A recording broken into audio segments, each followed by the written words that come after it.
Hoy en Indivisibles por una ciudad audiovisual. Linda, ¿qué es eso? Eso es como una revista. ¿Es como pornografía? No, es como una historieta o como una novela gráfica. Yo creo que viene de cerca como un cómic. Es el especial de cómic bogotano. ¿Y usted quién es? Yo soy CRT, un ilustrador de los mejores, pero nunca me publiqué mi trabajo. Ahora soy un friki más. ¿CRT? ¿Friki más? ¿Pero por qué nunca publicó? Nunca tuve las condiciones para hacerlo. Pero sí, en Bogotá hay muchas publicaciones del cómic. Sí, hay mucha gente trabajando detrás de ellas y yo se las presentaré.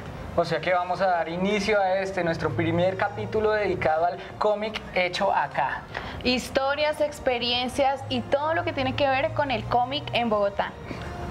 Solo por Indivisibles. La ciudad del cómic. Primero que todo quería ser dibujante de historietas. Lo aprendí solo, trabajando con las herramientas que venían en los libros. No había internet, entonces tocaba leer un libro que tenía muy poca información y poco a poco ir construyéndome como dibujante. Habían dibujantes de historietas en Bogotá que tenían el mismo problema mío, lo hacían con las uñas. No sabían cómo se hacía realmente a nivel profesional. Y finalmente cuando llegué a la universidad pregunté, bueno, ¿y dónde enseñan a hacer historietas? Nunca encontré el lugar, nunca encontré quien me enseñara. Y por eso cuando volví, que me invitaron a ser docente, fue que construí la cátedra de narración gráfica.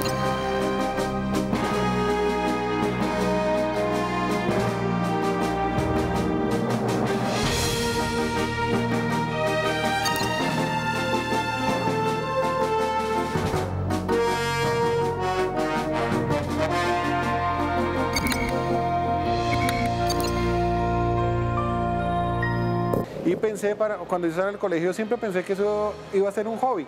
Yo me divertía mucho dibujando y pensé que era algo de niño y de joven. Cuando ya crecí, ya vi que eso era lo que realmente me gustaba y me enfoqué, en vez de enfocarme por la parte de diseño, me enfoqué más hacia las artes plásticas.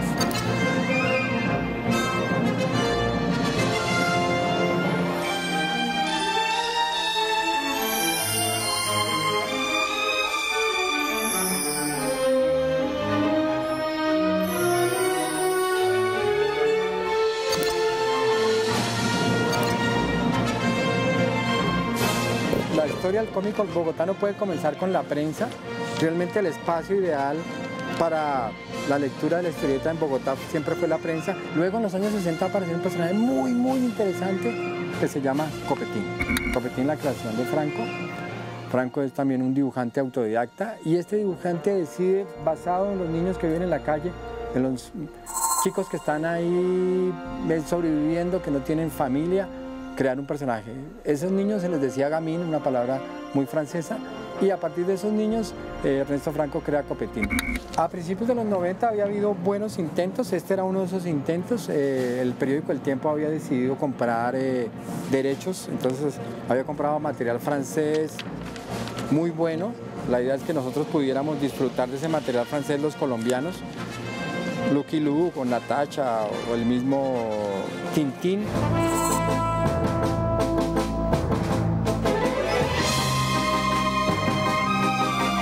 Y había jóvenes en Bogotá que estaban muy emocionados e interesados con todo lo que pasaba. Esos jóvenes bogotanos conformamos un grupo que llamamos la revista ACME, que la podemos ver ahí. Y la idea era como promocionar y publicar historieta propia, local, nuestra. Pero no teníamos la posibilidad de ver nuestra ciudad reflejada en el mundo de la historieta. Y esa fue la idea y la premisa de arrancar a hacer historietas. Hagamos historietas que tengan ese carácter local, que podamos contar historias de nosotros, de los bogotanos, ¿cierto? Que sean nuestras historias cotidianas en nuestra ciudad y creamos un espacio para la lectura y la venta y la crítica de la historieta. Y era muy divertido, nos reuníamos, era algo sin pretensiones, era algo por aprender, algo que realmente nos gustaba.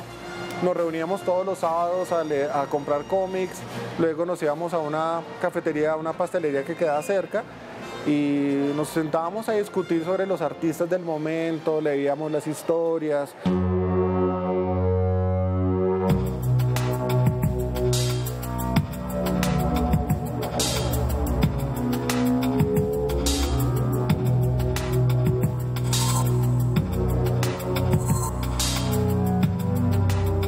En los 90 éramos niños mi hermano y yo, y en ese entonces lo que queríamos era hacer un cómic que no existiera, no lo veíamos en el mercado.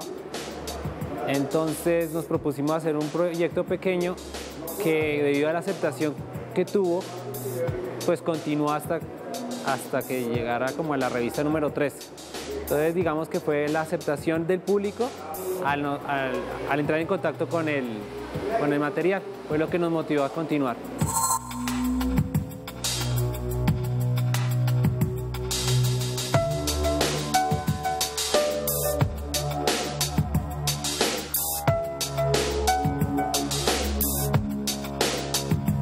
Estaba el auge de la underground, que era el cómic independiente, de bajo presupuesto, con historias medio macabras, estilos pues muy revolucionarios. Y pues surgió en 1998, en abril, con la revista Maldita número 1. En ese entonces, como les estaba diciendo, éramos sardinos y pues cometimos un montón de errores, pero digamos que el error más grande fue haberla publicado a pesar de las críticas y como mala energía que había alrededor de eso. Entonces nos presentamos el material en la Feria del Libro, se vendió todo y desde entonces veníamos publicando de manera semestral hasta hace 3 años que dejamos de publicar revistas.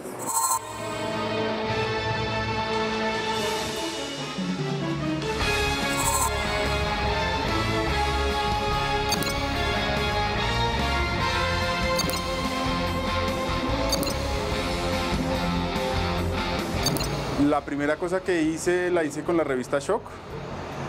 Recién graduado de la universidad nos pidieron un proyecto que fue el Drake, que se publicó casi 3 años en la revista y a partir de eso también empezamos a hacer junto con Santiago Roenes al principio y también con Camilo Sánchez Kamilovsky hicimos también un reality en historieta que tuvo como votación y dimos premios y fue como todo un evento ahí como dentro de la revista, dentro de esa comunidad. Y sí, pues ahí empecé realmente como con el tema de la producción de historieta y después ya pues me dediqué a hacer otro tipo de proyectos independientes. Después estuve trabajando en El Espectador, también haciendo un cómic que se llamó Los Perdidos con Federico Neira, que se acabó en 2013.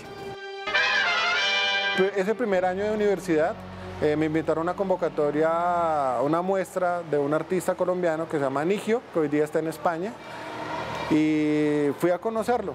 Ese día dijeron que tenía que llevar el portafolio, llevé mi portafolio y me contacté con un grupo de artistas de mi misma edad, de esa época, que tenían una revista que se llamaba Neo Comics. Éramos todos novatos, no sabemos absolutamente nada de nada, cada uno en su área creía ser bueno y nos juntamos, hicimos un proyecto que se llamaba Magnético. Magnético en los 90 surge más o menos en 1993, surge como una mofa de los X-Men. Estamos hablando que los X-Men en los 90, comienzos de los 90 no eran conocidos, entonces la revista sale más como para los que estamos en el gremio de los cómics y ese era el nicho de nosotros, eran chistes privados de editoriales, de todo.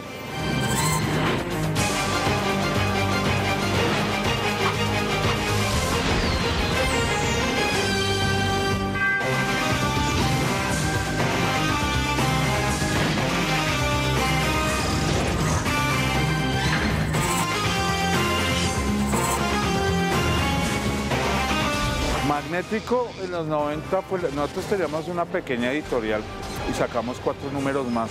Magnético fue el primer proyecto, sacamos más o menos como 2.000 o 3.000 copias y después siguieron otros proyectos de ciencia ficción ya con otros autores, ya con otros colegas. Empezamos a sacar 4 números de la misma, pues digámoslo, de la misma editorial.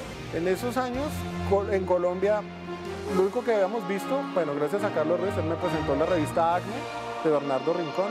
La revista Acme apareció por esa necesidad que había de que tuviéramos publicaciones propias. Nos reunimos un grupo de dibujantes con un editor y con un distribuidor y entre ellos creamos ACME. ACME lógicamente tuvo muchas ventajas, entre ellos ganarse las becas del ministerio, hoy diríamos ministerio, en ese momento se llamaba Colcultura, y esas becas fueron las que nos pudieron patrocinar y sostener lo que logramos, que fueron una revista que tenía pues este tipo de papel, era un papel subsidiado por el Estado, que es el famoso Propal Libros, y que tenía material de los bogotanos, se publicaba todo el material de los colombianos. Y estaba en esa época cuando llegó el boom de los computadores. Entonces me dio mucha curiosidad y empecé a pintar en Photoshop. En esa época yo pintaba con un mouse y alcancé a hacer mi primer cómic con mouse. Y más adelante me compré mi primera tabla digital, era una tablita muy chiquita, alámbrica, la fui mejorando con el tiempo. Y ser profesional en esto es tener las mejores herramientas, es siempre estar al día, es estar actualizado. Surgió pues como una necesidad de expresión en la historieta, a no haber encontrado otra propuesta similar y sobre todo porque queríamos desarrollar pues nuestros propios personajes que eran un tanto oscuros frente a el colorido de las figuras extranjeras, ¿no? El Drake nace de la idea de armar una historieta, digamos, en vez de hacer cómics o revistas de cómics para que solamente las leyeran las personas que ya les interesaba el tema de cómic. La idea era abrirse espacios en medios que ya existieran. Entonces, como digamos con esta intermediación con Shock, lo que quisimos hacer fue un cómic que fuera pues para todo el público y especialmente para el público que leía la revista. Era un cómic de humor que trataba, digamos, pues como temas de ciencia ficción, pero pues mucho como desde la idea de parodiar como las convenciones de ese género, y realmente terminó siendo una historieta sobre ser colombiano. Bueno, para el Homo Pater fue una cosa muy extraña.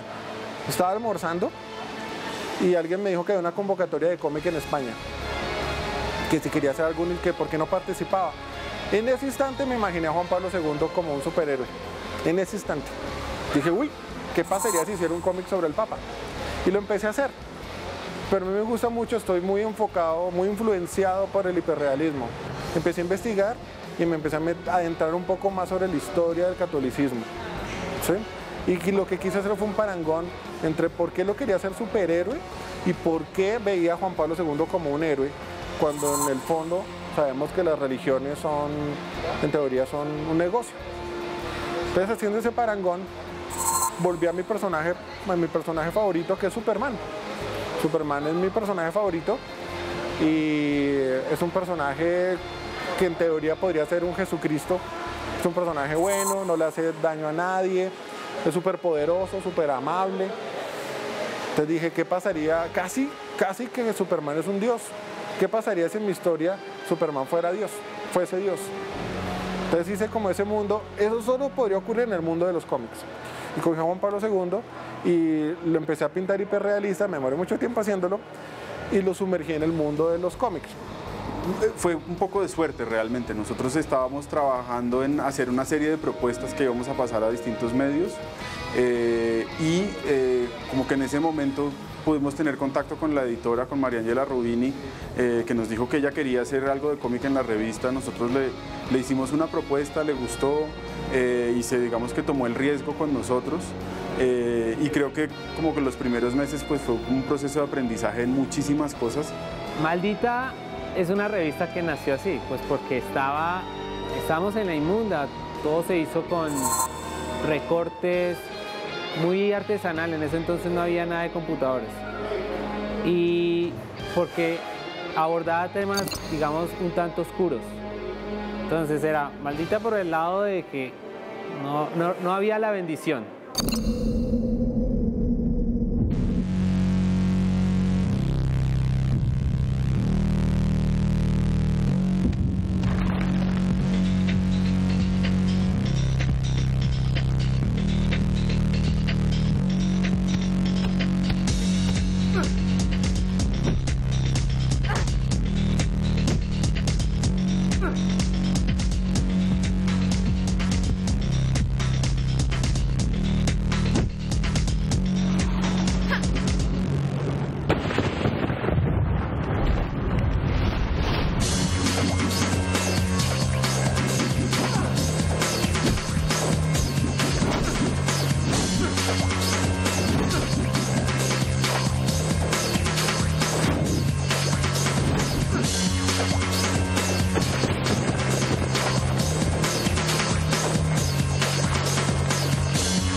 me tocó realmente muy duro porque cada página es de formato grande. En esa época los computadores estaban un poco colgados, entonces hacer una línea y se demoraba, bueno, guardando, tenemos muchos problemas. Finalmente logré hacer la exposición, salió la exposición y gustó muchísimo. Entonces, ya en la exposición tenía un libro que recopilaba todo lo que veía en la exposición, que el concepto final era el cómic como tal. Pero empezó a verse en prensa, empezó a salir en todas las revistas alrededor del mundo, empezó a tener llamadas de España, de Londres, de Estados Unidos, de México, de Argentina. Luego me vi en el New York Times, en Esquire, salí hasta la revista Fama. Yo decía, ¿esta vaina qué es esto? En Colombia salió en El Tiempo, El Espectador, en la revista Carrusel, en Cromos, en Los Mejores del Año.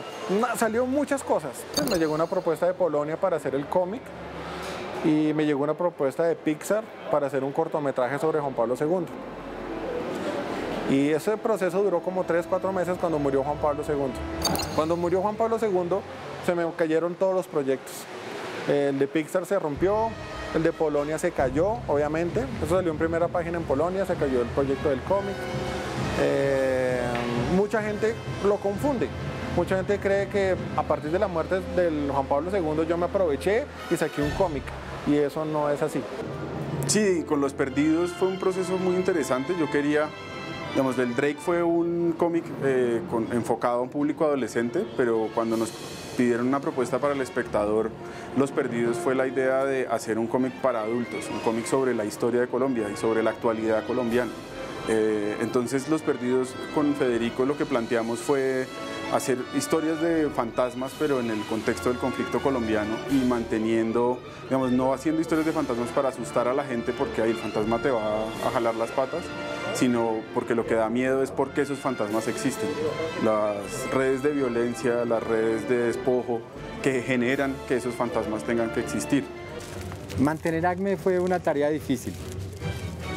¿Por qué fue una tarea difícil? Porque realmente las ventas no eran como muy significativas, entonces tocaba con las uñas.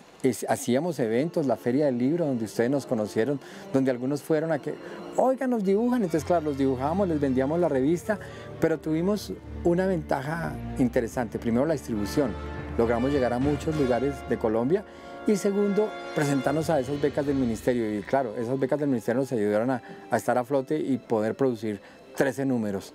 La revista sale del bolsillo de nosotros, porque en ese tiempo nadie financiaba ese tipo de proyectos, es más, creo que todavía no los financian, pero a nosotros nos ayudó una conocida librería situada en Chapinero, detrás de Lourdes.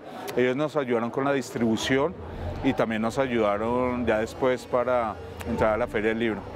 Tuvimos mucho respaldo. La distribución de la revista la hicimos nosotros. Estamos hablando de una época que no existía internet ni celulares, nada, le hicimos voz a voz por teléfono, pero la librería nos ayudó una parte de las revistas que nosotros publicamos, que imprimimos, ellos nos ayudaron con la distribución dentro de la librería y en la Feria del Libro. Para esa exposición y para ese libro, las puertas de las editoriales grandes, pues era muy complicado sacar un libro tan rápido. Y la única solución fue una persona independiente que creyó en mí, que es una empresa que se llama Mouse Digital, que hacen ilustración, hacen otras cosas. Él creyó en mí y me patrocinó. Y sacamos el libro, sacamos postales, sacamos pósters, todo eso se vendió. Cuando se acabó la Feria del Libro, tuvimos un choque, porque las librerías tienen convenios con las editoriales grandes. Yo no sabía eso, yo no conocía el mercado, y mucho menos cuando decían que era un cómic. No, es un cómic, no, eso cómic aquí no se vende, Colombia no tiene industria, aquí nadie compra eso. Luego la obra viajó, estuvo en Japón, estuvo en España, en México fue primera página en México, en Argentina estuvo en un programa, me acuerdo que eso fue horroroso, un programa que se llamaba, creo que Al Rojo Vivo. Decía, un colombiano se metió con Juan Pablo II y es una amenaza. Salía Juan Pablo II atrás, llamas, y luego me entrevistaban Bueno, fue un show. Yo tenía a la exposición los objetos que patrocinaban, que eran como el merchandising que acompañaban el producto del cómic. Entonces saqué el muñeco, saqué el personaje, saqué el muñeco, saqué una camiseta. La camiseta tenía el escudo de Homo Pater, que significa el escudo antipecado. O sea que el que tuviera la camiseta estaba libre de pecado. Vendía los chicles de fe. Mucha gente decía, usted no puede meter la fe en un chicle. Y yo decía, pero ¿por qué no? Pruébelo. Y me decían, no, eso no puede ser. Yo, pruébelo. Entonces cuando lo probaba, pero me tiene fe. El Drake dejó de salir porque yo me fui a Estados Unidos y perdimos un poco como el ritmo, o sea, nos tocó reaprender el proceso de trabajo y entre una cosa y otra, pues como que no logramos mantener como esa magia y creo que también el proyecto en ese formato ya había perdido un poco como el impulso. No sé qué pasó al final, nos cansamos de luchar, nos enredamos con nuestras profesiones, entonces claro, unos nos dedicamos al diseño gráfico, otros a la docencia, otros se fueron al extranjero y lógicamente ese grupo tan fuerte que existía al principio se fue desperdiciando, pues desapareciendo, fundiendo y lógicamente ya no había más posibilidades. Magnético en los 90, pues, nosotros teníamos una pequeña editorial y sacamos 4 números más. Magnético fue el primer proyecto, sacamos más o menos como 2.000 o 3.000 copias. Y después siguieron otros proyectos de ciencia ficción, ya con otros autores, ya con otros colegas. Alcanzamos a sacar 4 números de la misma, pues digámoslo, de la misma editorial en los 90. Magnético ahorita pues estamos en un proceso como de resucitarlo y utilizar más que todo la internet. Que si hay ACME a futuro, siempre la va a haber, siempre va a haber en Bogotá gente interesada en promover, en divulgar sus historietas.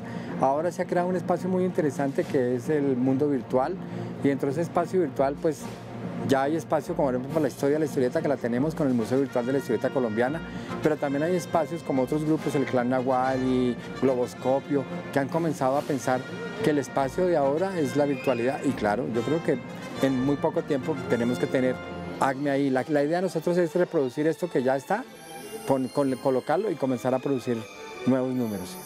Pues en este momento estoy trabajando con el colectivo El Globoscopio, somos un grupo de historietistas bogotanos, estamos publicando cosas en internet y también estamos haciendo libros y estamos como muy enfocados en eso, como en generar novelas gráficas a partir de entregas mensuales, de entregas semanales, para que la gente se vaya conectando. Y creando de verdad un espacio que no tenga que ser la lucha del dibujante, que además de ser dibujante se vuelve en vendedor y además de ser vendedor se vuelve en mercaderista y además tiene que firmar los cheques, no, mejor dicho, que el dibujante se dedique a dibujar y que otras personas profesionales, los que sepan, hagan la parte de mercadeo. ¿Será que Diego conocerá la actualidad del cómic nacional? ¿Será que Linda encontrará revistas en la ciudad? Esto y mucho más en el próximo capítulo de Indivisibles, por la misma Capiora y el mismo Capi Canal. Porque esto no se queda así. Porque en Indivisibles también hay espacio para el cómic. Solo en Canal Capital. Televisión más humana.